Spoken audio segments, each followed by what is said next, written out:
Hello there, one and all, and thank you very much for tuning in to episode 590 of Love at First Scent. And regular viewers will know that this particular setup means we have an interview for you today.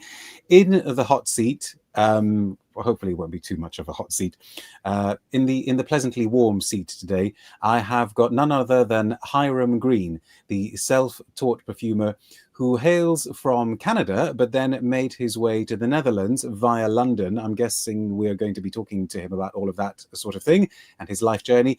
Made it to the Netherlands and then set up his own brand in 2013, which he calls, unsurprisingly, Hiram Green. And since then, he has won a lot of acclaim, and I think it's also fair to say affection.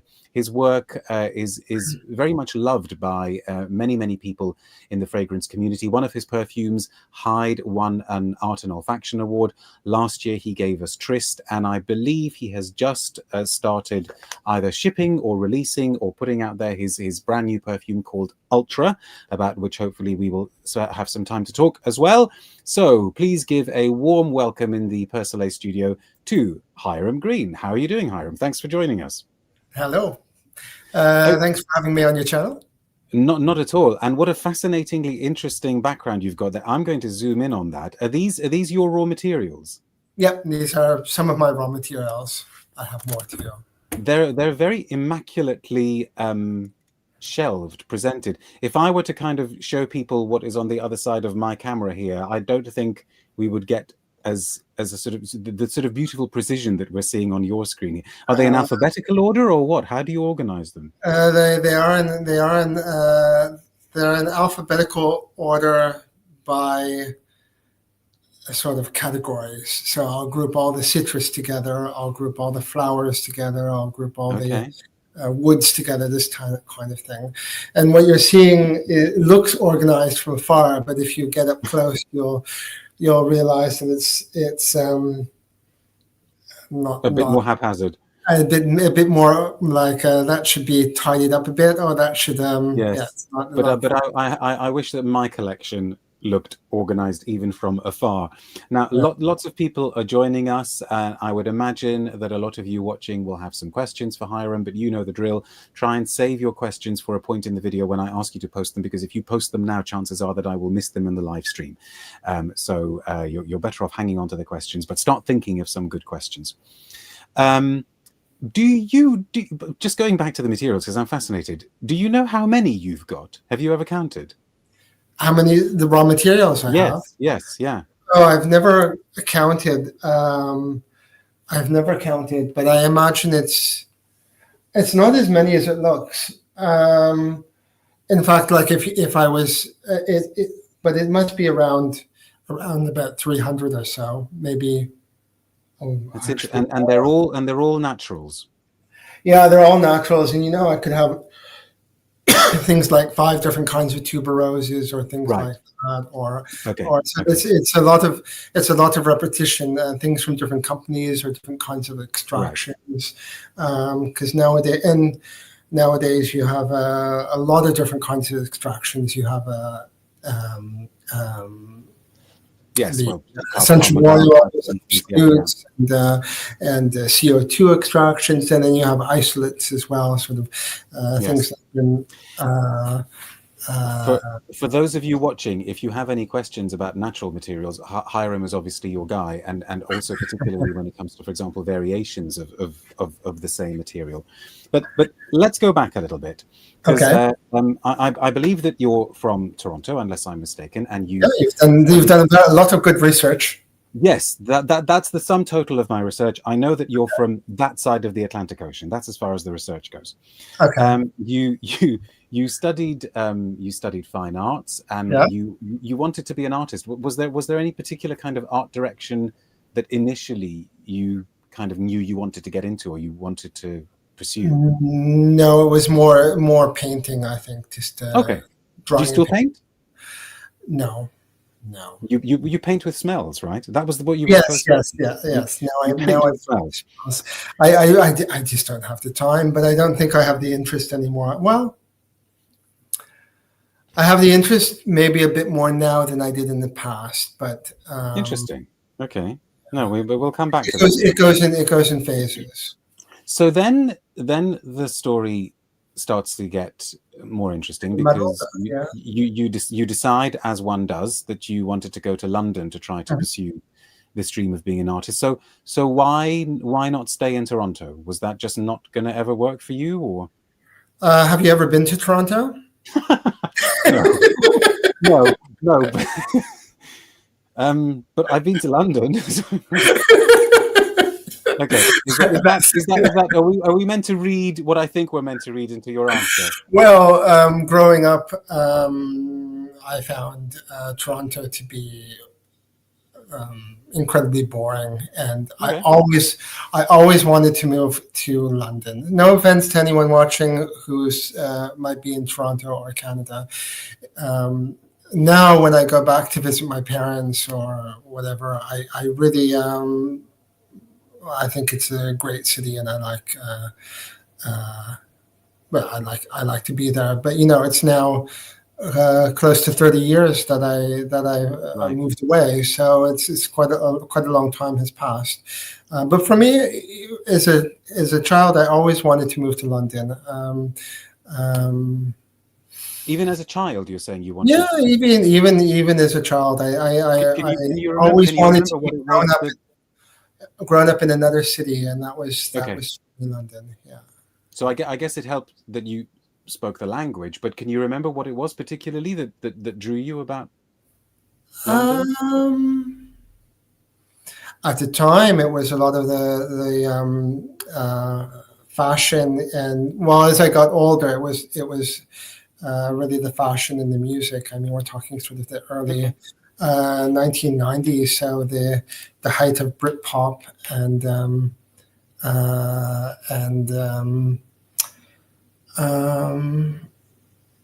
and I mean, London's just a fantastic city. I think I would have to agree.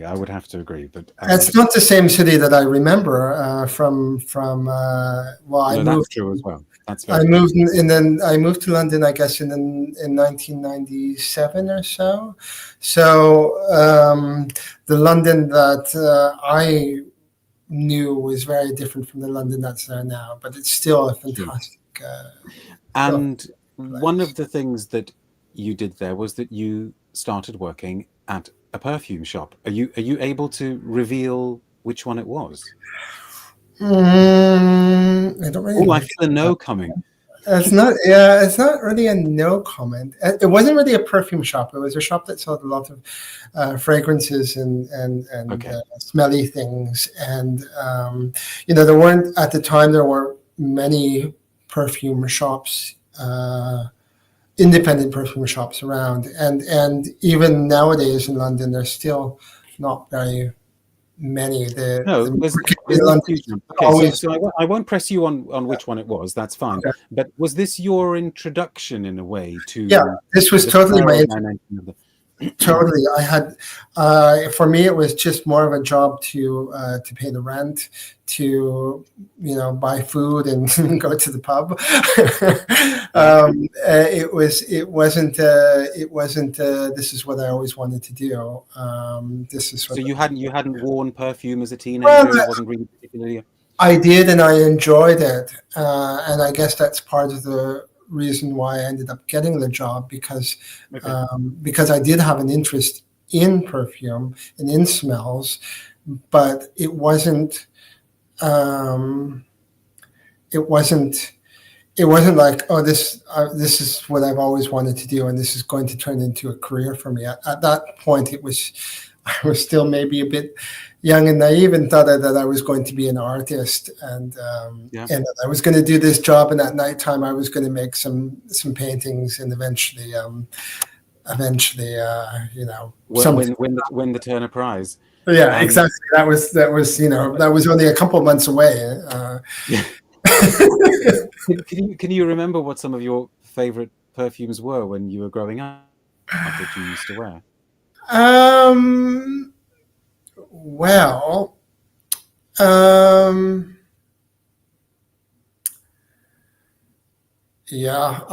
There is a perfume that I bought when I was a teenager that I really liked. There were a couple actually. I've always liked the classic perfumes. So I've liked I enjoyed the Blonde Tobacco from Caron. Yeah. And is it how do you pronounce it? That one from Austria, that leathery smelling one. Canisia 10. Well, yeah, I say Canisia 10. Okay. Yeah, I don't know how you're meant to pronounce it, but I think the Czech way of saying, I'm reliably informed that the Czech way of saying that name is Canisia because it's a Czech name, but I don't know how they say it in Austria. I don't know. Yeah. Okay.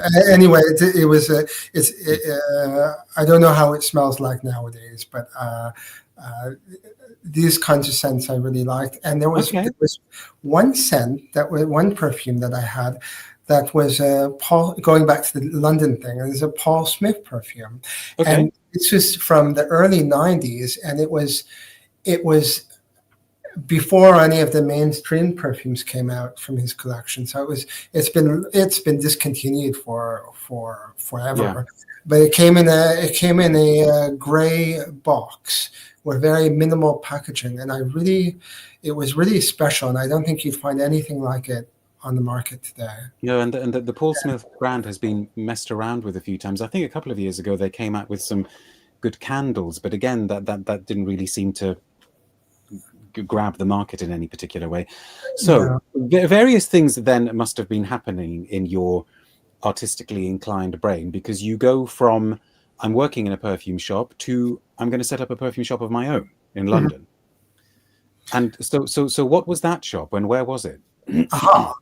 Yeah, well, so I guess as time went on, I wanted to do something for myself, and that was clear. And the banks at the time were stupid enough to lend me a bit of money to get off my feet, but not so far. Okay. And I opened up a shop on Newburgh Street. Do you know where Newburgh Street is? I can give you no. So just tell us the rough area then. You do. It's right off of Carnaby Street. So, so good area. So if you go Regent Street, and you go parallel to Regent Street, the next street is Kingly Street, I think, and then you have Carnaby Street, and then the next one after that is Newburgh Street. So pretty amazing area to pretty amazing area, yeah. And it was, as you know, Soho and that area was the red light district in London many years ago, before my time, but. This shop was, or this building was one of the last brothels in the area, and the landlady there, she was waiting forever to sell out to the I think it's the King. I can't remember, one of the estate that owns all the property around there. I think it is the Royal Estate actually in that area. But yes, go on. Yeah. And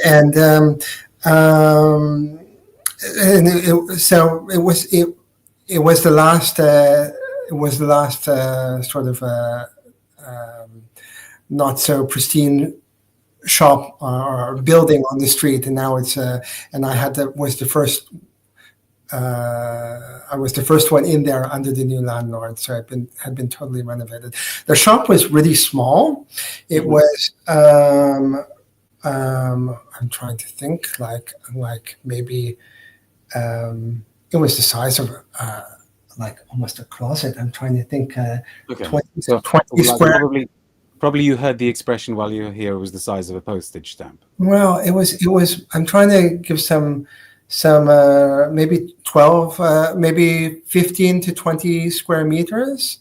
It was really it was really small, but it was like that on each level. So it was about 4 or 5 stories tall, and I rented the whole building. So the ground floor was my shop, and the first floor was my living room. The second floor was my kitchen, and then the third floor was my bedroom. And it was just one floor on every one room on each floor. So what did you call the shop? The shop was called Scent Systems, and this is getting back to perfume, because we've we've deviated a bit here, but we like deviation. It's fine. You can deviate as much as you want. It's fine. The shop was called Scent Systems, and I used to call myself the curator of my scent gallery. And in the 90s, that was ahead of. Well, the shop. I moved to London in the 90s, but the shop opened in 2003, so early. Yeah, but even so, that's still talking about curating. I mean, Frederick Malle launched in 2000, but I don't think we still talked about Frederick Malle in terms of curating until a little bit later. No, my idea was to have a shop that sold perfumes made by actual perfumers. Yes. And telling their stories, telling their had something special to say about what they were doing. And so who did you stock? Who? There weren't so many people around. I'm guessing there weren't. A lot of American brands, actually, because Americans were really, because they had no history, they were really at the forefront at the time of this sort of niche, do-it-yourself kind of business. So I had perfumes from California called Yosh Han. Do you know Yosh Han? Yes. Yeah, I'm sorry, I know that brand is still around, right? Yeah, I think. I don't know. She's still around, and she's still in the fragrance scene. But I don't know if her brand is still around or the same brand. I also was the only shop to sell the perfumes by Mandy Aftel. Aftel is for any of you watching, she's who doesn't know, Mandy Aftel is a natural perfumer based in California, and she does a lot of teaching for natural perfumer. She's really the godmother of natural perfumery.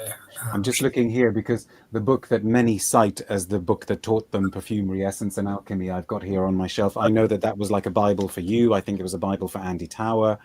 It's a very good introduction book for perfumery and for natural perfumery. Yeah. Indeed.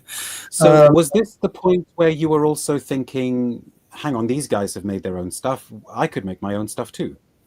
No. Okay. Go on. I never wanted to create my own perfume because at this point I felt that there were enough, all the way back then, I felt that there were enough interesting people, maybe not as many as there are now, but there were enough interesting people out there that just needed to be properly promoted, and I wanted to do that. So a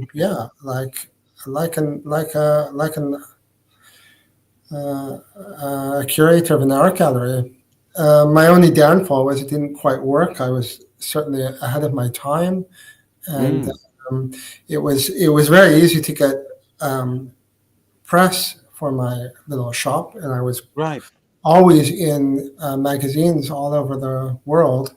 But it was very difficult to get Londoners to come in and just have a good time smelling, and then ultimately spend some money. So then life had other plans for you. So I closed the shop eventually, and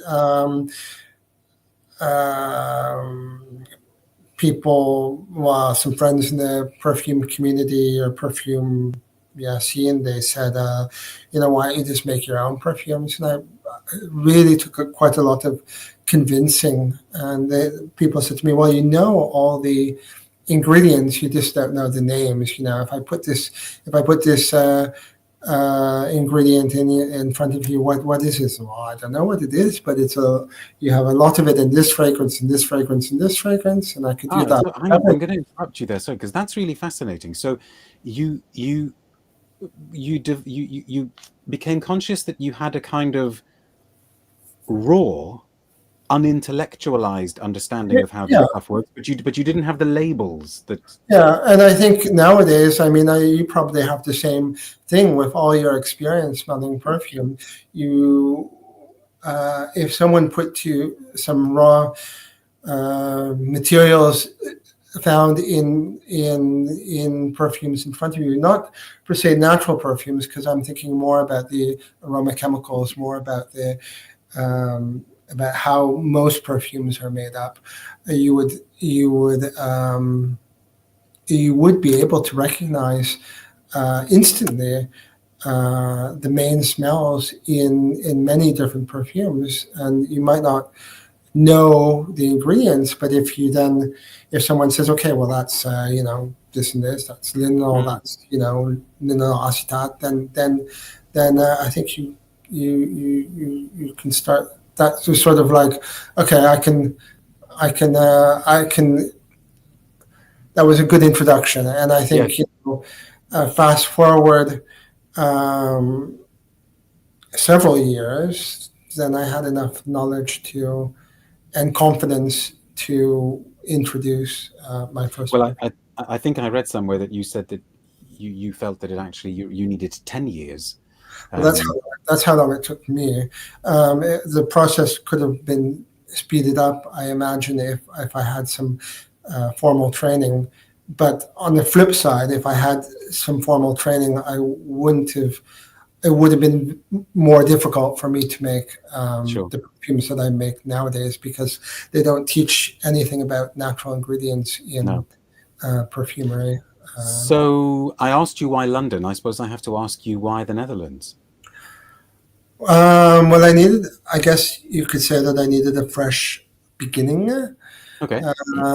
London is a great city, but it does kind of chew you up and then spit you out, and then you go back for more. But at some point,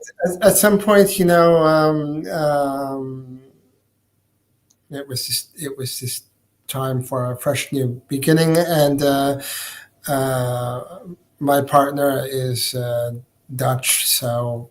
Oh, okay. So now you were led by love, Hiram. So I wasn't led by love, because we lived together in London for so many years. So it wasn't. It was, do we move to the Netherlands, or do we move to Canada? And I think the Netherlands was a good choice, because it was just easier, and you're closer to London, so it's very easy to go back and see friends. That's true. Yeah. Yeah, the flight, I think, is barely 45 minutes or something like exactly. that. It's very easy. Perfect. So then you decided to take the plunge, and if I'm correct, Moon Bloom was released in 2013. Yep. And we may go back and talk a little bit about the past, but time is ticking, and I would really, really also love to bring things back. Is that Moon Bloom? That is Moon Bloom. But I would love to bring things bang up to the present. So let's talk about Ultra. Have you got a bottle of Ultra there? Now, you have the slight advantage. Well, not the slight advantage. You have the considerable advantage of the fact that I have yet to smell Ultra. So you can say absolutely anything you like about it, and I just have to kind of politely sit here and smile and nod. But tell us the only thing I know about it is its name. And if you don't mind my saying so, I was surprised by that, because I thought, gosh, that doesn't sound like a particularly Hiram Green name. Oh. So why don't you start with the name and maybe tell us about the perfume? Well, the name. Okay, I'll have to tell you a little bit about the perfume. Yeah, go on. No, take it away. The perfume is the idea about creating this perfume came about thinking about the 1980s. So the name Ultra for me is a lot about the 1980s, this sort of abundance,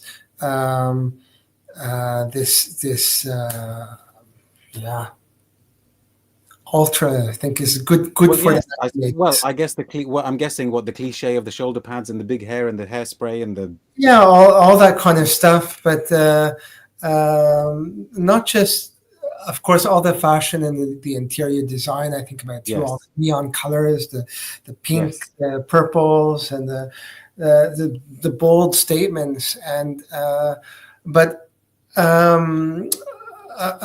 apart from a visual aspect, I think there was also a lot of a feeling of optimism. I mean, okay, there's not. You can take any spin you want on it, but for me, I'm thinking of the more optimistic side of it, where I think it was a more innocent time, perhaps, and think of music, lots of good music from Duran Duran to Bruce Springsteen. I mean, it's all very. It's a lot of anthems. It's a lot of power. It's a lot of everything. No, the name is absolutely making sense now. So what will we smell when we smell it? Well, you won't smell a vintage fragrance. That's you won't smell a. I shouldn't say it like that. You won't smell a 1980s vintage fragrance. That wasn't the idea of making the fragrance. It wasn't to look back at I had no reference from fragrances. It was more thinking of design, visuals, attitudes, this kind of thing. Yeah. And I wanted something green and fresh for the fragrance. That's sort of how I started with the fragrance. That's interesting, because that's not a profile that we would associate with the 80s particularly, is it? So that in itself straight away is yeah, I don't know. That was sort of for me something sort of fresh and green is what I was thinking. And I started with galbanum, and I worked a lot creating a fragrance around this, but I wasn't really totally happy with it until I added Narcissus Absolute into the fragrance. And for anyone who knows my fragrances, you will find a lot of floral absolutes in all of them. Now, Narcissus Absolute, I didn't realize how beautiful it was and how long-lasting and how much character it had until I included it in this perfume. Just said, oh, well, it's a flower with a bit of a green accent. Maybe it'll work. Well, it did work, but it's an incredibly beautiful absolute and very costly as well. Yeah. So the galbanum took that out because they were sort of fighting for attention, and I thought, the one thing that bothers me about the fragrance community is we talk about ingredients, but we really have not many people have an understanding about how much different ingredients cost and how much are actually used in the perfume. Well, I can tell you that not many people are using real Narcissus Absolute for the simple reason of cost. And certainly, I've got to ask then, how much is it? Like roughly, what are we talking about for a kilo? A kilo is 15,000 euros a kilo. So I don't know what the price of gold is per kilo, but isn't it about in the region of about something like 80-ish pounds a gram at the moment, or something like that? I don't know. So yeah. Well, anyway, so 15,000 euros for 1 kilo. So it's an incredible amount of money. I think galbanum is maybe a couple €100 a kilo. So just to give you you're talking at least 15 times more, or maybe even more, like 20 or 25 times more. I don't know the price of galbanum, but it's not. So that would be way less than €50 a kilo. That's for sure. Gosh. So you stuck with the Narcissus. Yeah, I stuck with the Narcissus and then basically everything else that was in the perfume, and that's it. So the perfume is really features the Narcissus Absolute. It's mixed with jasmine and ylang ylang to bring out the flower notes. Wow. But the Narcissus Absolute has various different facets. You know, it's sort of a civet facet, a kind of dirty animal note to it. It smells a lot like hay or tobacco as it dries down. So it's a very complex oil, and but we should be clear as well, because I think you make a point of saying that the only perfume of yours that has an animal-derived ingredient is slowdive. Yeah, Right? Otherwise, you don't. It's slowdive, and that's beeswax. So there is no civet in this perfume or any of my other perfumes. Right. No. But perhaps you smell maybe a bit of that kind of note to it. Yeah. Now, one thing that I should say, and this is a good moment to bring up your website, is that I believe you do a discovery set, and I think I have said on this channel before that of the discovery sets that are available out there, folks, if you have not tried Hiram Green's work, then his discovery set needs to be very, very close to the top of, if not at the top of your must-try list. So I will direct people to go to his website. I suppose you've updated the discovery set, I don't know, so that it includes Ultra or not yet? Or... Yeah, so the the discovery set includes all 9 fragrances. And yes, it is very popular. What I've noticed, especially in recent years, is that people do like to try all my perfumes, or they've tried maybe 1 or 2 in the shop and they really like them and they have a hard time deciding which one to get. So they get a discovery set, and then they just find out that they love all of them, or they like them all for a different occasion. So it actually makes it a bit more challenging. But I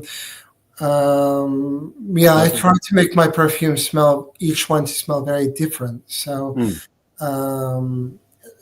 so they're not, some brands, they all have the same dry down, if you like, and that's, if you like one, then you'll like them all. And I don't think perfumes are necessarily would guarantee that kind of success, but it's more like, each one is very different.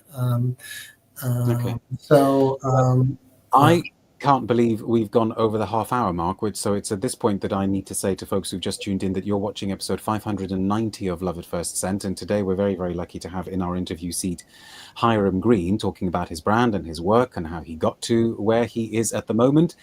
And I think this would also be a good time for you folks watching to start posting some questions. But I wanted to ask something just off the back of something you said in relation to Ultra. You said that you didn't particularly begin with a sort of 80s perfume as a reference or anything like that. Is that how you always work, or do you sometimes think, oh, I'm going to try and do my own version of Perfume X or something? Have you ever done anything like that? Yes and no. The only one that really, there are 2 perfumes that are not per se influenced by a particular perfume, but Shangri-La. This is a very classic Chypre perfume. So it's very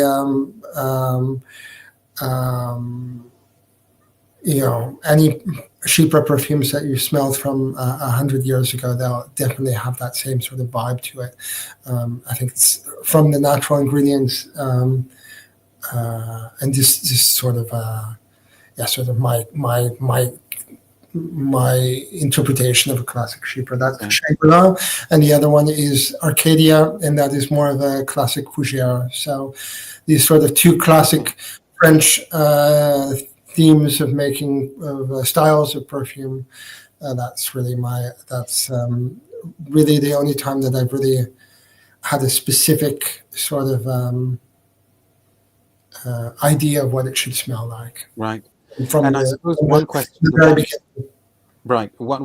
that leads us on to is, with using so many natural materials and with nodding to the past in some cases, how do you get around the anti-allergen standards? I mean, am I right that Shangri-La had to be reworked?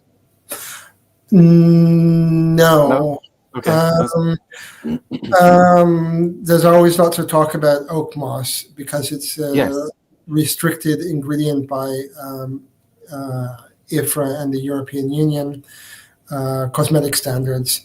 For this is not allergen per se, but more of safety issue. It's been, you're allowed to use a small amount of oak moss, and it's been the same amount for several years. So it wasn't reworked in that for that reason. But Shangri-La was the second perfume that I introduced, and it didn't sell very well, not as good as Moonbloom did. So I stopped it and sold out, and then ever since then, people have been asking me to reintroduce it. So a couple of years ago, I reintroduced it. So it was not because of did I change it at all? Yes, I changed it a little bit because I had then close to 10 years of time between the first perfume being launched and the introducing it. It remained really almost the same, but there were just a couple sort of tweaks that I made. I think that was more with the ingredients, not necessarily the way it smells, but just the ingredients that I chose. No, I'm glad I asked then. You've got at least one fan of it here. Taffy says Shangri-La is possibly my favorite. Thanks for that. We've got two very similar questions here. Joanna says, what is the most challenging part about creating 100% natural perfumes? And loyal viewer Alex says, what are the biggest challenges when working only with natural materials? And by the way, thank you very much for Hyde. I love it. So what would you say then? What's the toughest part of working with naturals? Well, you see, I've never worked with, since the very beginning, I've created my perfumes with only natural ingredients. So I don't really know what it's like to create other perfumes. So I don't have the, I don't have that I can't do a flip, if you like, and say, well, one is easier than the other. But in terms of what is the most challenging part, I think it really is the cost of the ingredients, and understanding that cost on a maybe on a business level, because if I had known what I know now, I'd probably it's silly what I've done. There aren't so many natural perfumes on the market, and none like mine with so many rich floral absolutes, because from a business perspective, it really doesn't make much sense. So you kind of just implied, you said if you knew now, if you knew then what you know now, were you saying you would have done some things differently? Yeah, certainly. Yeah. Dare I ask which perfume we should stock up on now in case you decide to?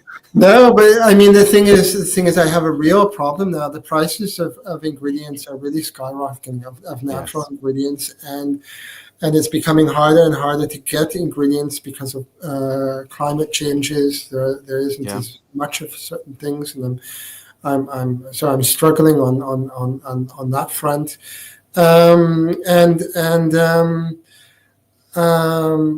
Really, if you look at the cost of my perfumes and what I sell them for, I mean, if I took the same business model as most people in the fragrance world, then my perfumes would easily be they'd be more than double the price. So at the moment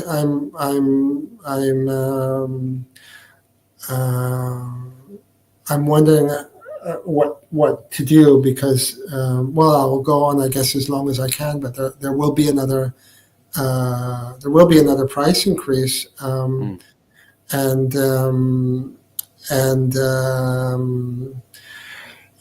none of this money is going in my pocket, so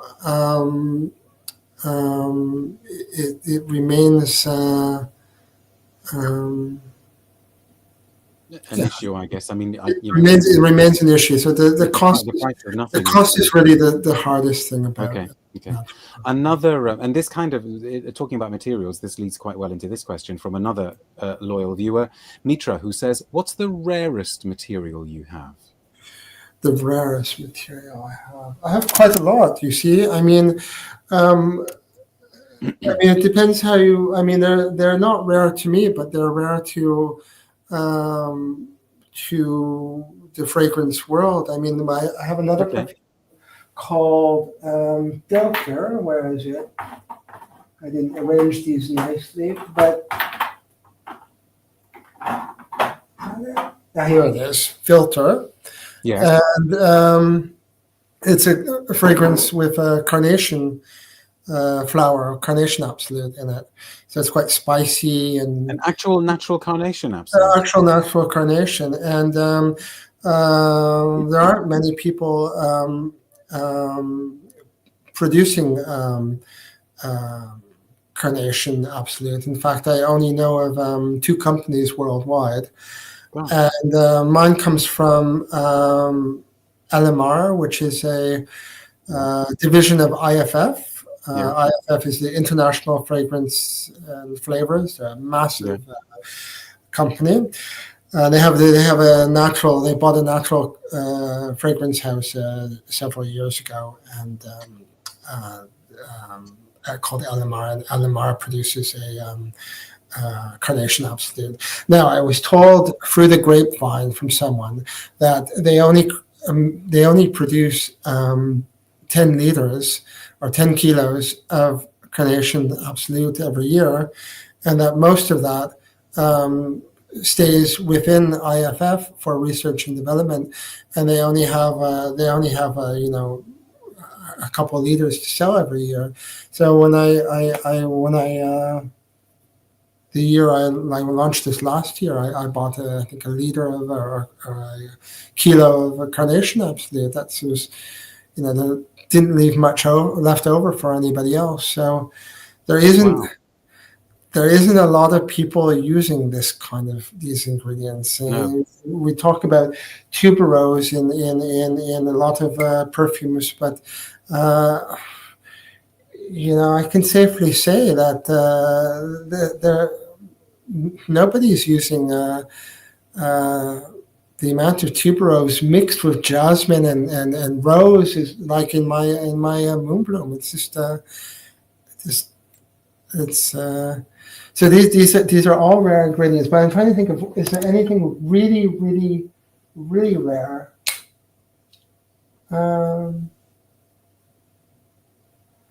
Well, we can come back to it. If it pops into your head later, we can come back to it. Yeah. I think that's just a good example, that is just to show you that quite a lot of what I have is rare. I like the example of the carnation, because I'm not sure I've ever heard anybody talk about a carnation absolute before. Now, we need to touch on this issue, but I wouldn't like to dwell on it too much, because there is a lot about this out there, and I think you yourself have spoken about this out there, but let's just ask it for the record. So thank you for the question anyway, Multizorak, who says, what do you consider a natural material? Is linalool natural material? So I guess this is raising the question of a complete, a sort of whole natural material, or a natural isolate where you take something from the natural material. Now, my understanding is that you do use isolates as well. Yeah. Yes. The question is a bit. Can you put the question back on the screen? Oh, now you're testing me. No. I should. No. Here we go. Yes, I can. Okay. So, is linalool a natural material, or hydrocitronol? Hydrocitronello is a synthetic molecule. This is not naturally found in any flower. You cannot extract it. You can only buy this synthetically. So. Okay. This is clearly a synthetic ingredient. Okay. Now, If you get to linenol, this is much more interesting, and linenol is naturally found in many floral ingredients. It's the main component in lavender, or one of the main components in lavender. It's in a lot of herbs. It's in bergamot as well. Yeah. And some other. So it's a lot. It's found in many different natural ingredients. So then the essential oils and absolutes, they contain aroma chemicals. So they contain things like linenol, and are made up of, say, 50, 100, different. Can be many different aroma chemicals in one essential oil, or it can be quite few. Vanilla doesn't have many different components to it. So linenol is found in all my perfumes because it's inside the many of the materials that I use. So yes, it's natural. But would you ever just have a bottle that says linenol and put some of that into a perfume? Well, yes, I can take some off the shelf for you as well. Okay. Now, with the help of modern science, we can now distill the linenol from the natural source. So we can take lavender and we can extract just the linenol from it. Except I don't think we use lavender. I know that it comes from. My head's gone blank. Well, it doesn't matter. But you can get it from a variety of different ingredients. They can extract the linenol, and using a completely natural method as well. So we're not altering. It's basically fancy distillation, but it's not altering the chemical process at all. In fact, it comes from the linenol that I get comes from the same company that produces a lot of the essential oils for me as well. So yes, I use these kinds of natural isolates in my perfume without. How do you think natural perfumery is perceived nowadays? Because I'm sure you will know better than I do that there is still a camp out there that says, "Oh my goodness, natural perfumes all tend to smell the same as each other, and they smell a bit fusty and musty and dull." And then there's another camp that says, "Oh my goodness, they must be breaking all sorts of rules and regulations, and it must be dangerous, put all of that neat stuff on your skin." Yeah. And some people, or a marketing gimmick. Sorry. A marketing gimmick. I hear this quite a lot. Marketing gimmick, and some people will say things like, "Oh, but that's kind of flying in the face of progress because modern perfumery was invented when we started using synthetic, etc., etc." How do you think it's perceived now? Do you think natural perfumery has got a bit more respect? No, not really. Okay. Maybe it has, but I'm still get natural perfumery has a very hard time selling itself. It's the fragrance industry as a whole would rather it didn't exist, I guess, so that it could promote its stuff and do its, give you the illusion that you're smelling real tuberose and that is not real tuberose at all. Or tell you how expensive you often hear a lot of these perfumers from a lot of brands saying, "Oh, we use the best high quality ingredients possible." Well, yes, okay, but you're still working with a budget. That's just the way it is. But yeah, I mean, and then I'm sort of rambling on a bit. But you also have people. I guess going back to what I said before, natural perfumery hasn't really managed to sell itself in a very good way, and part of that is there is no standard what is natural. There's no rules for what is natural in natural perfumery. There kind of is, you can't. There is and there isn't, but there is. But it's not that clear cut, I guess, is it? No, it's there's a lot of bickering amongst natural perfumers. Do you consider this natural? Do you consider that natural? And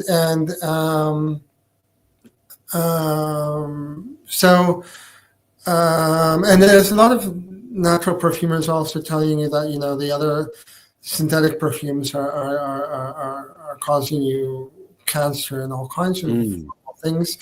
And I don't think any of this is very good for a natural perfumer. I think one should be a bit more positive and upbeat. I mean, everyone has their own reasons why they use a natural perfume, and I think that most of my customers buy my perfumes because they like the smells, and not very much of it has to do with the fact that it is all natural.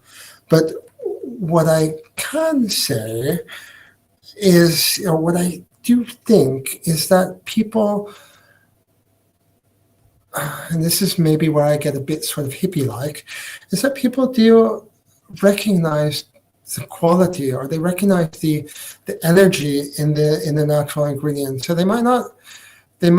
I often get like, oh, how come your natural perfume smells so rich and so full? And I think this is partly because of these beautiful ingredients that I'm using, and they've been made with such love and attention. And I think there's a lot of energy and know-how that goes into each bottle. And I think on a subconscious level, people respond to it. Respond. Yeah.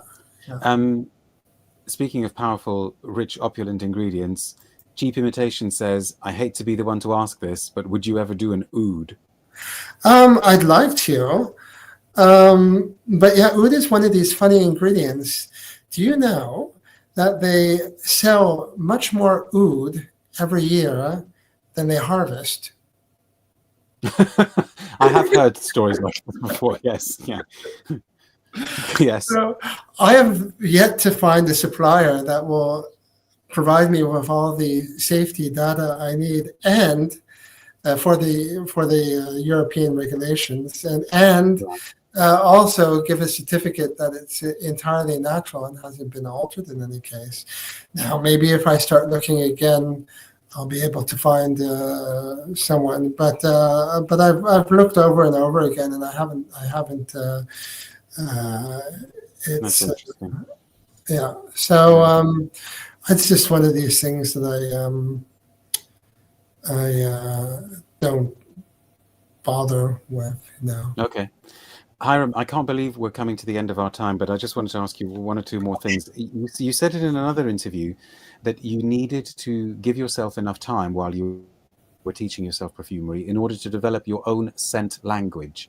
Yeah. If you had to describe your scent language to somebody in, no more than like 2 or 3 sentences, how would you describe it? Well, it would have to be only with my sense, I couldn't. I guess.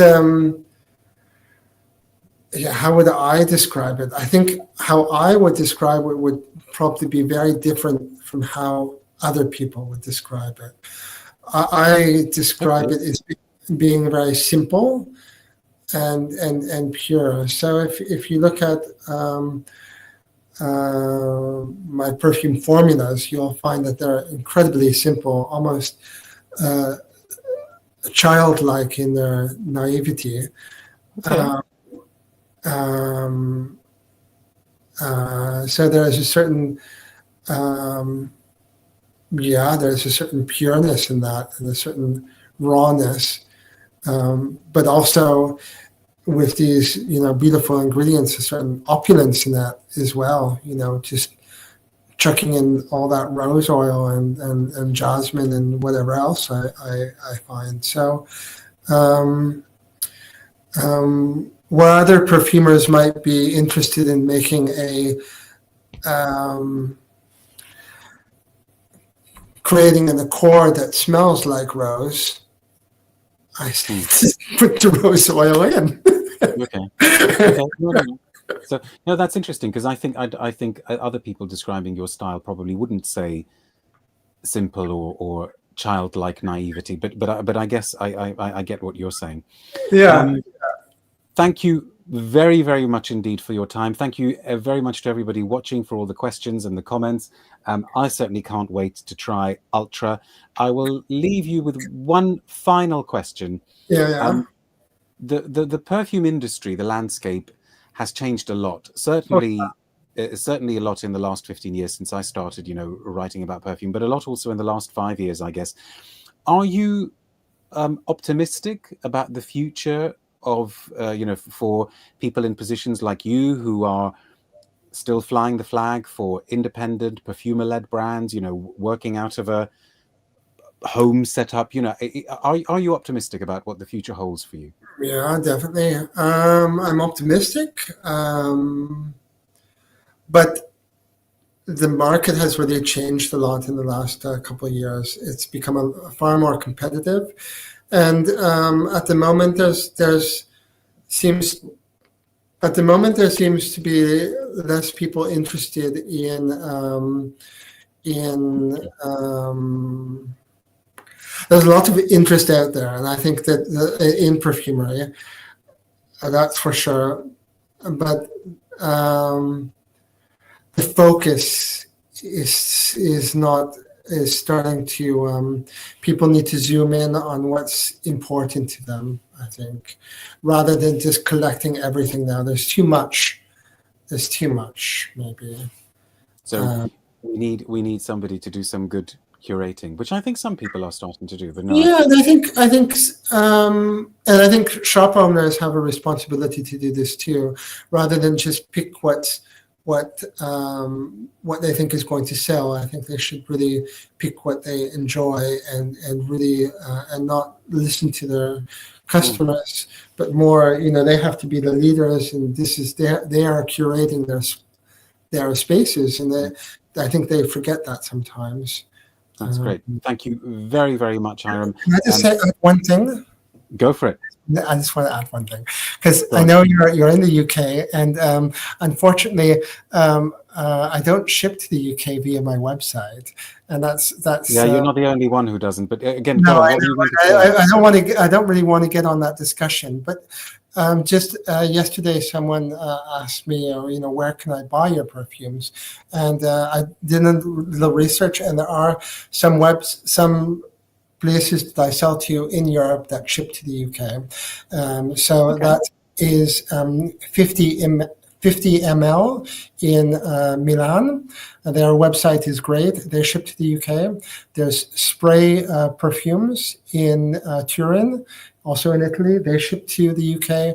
And fragrance and art in Sweden. So you can Google those, find their websites, or look at the websites on my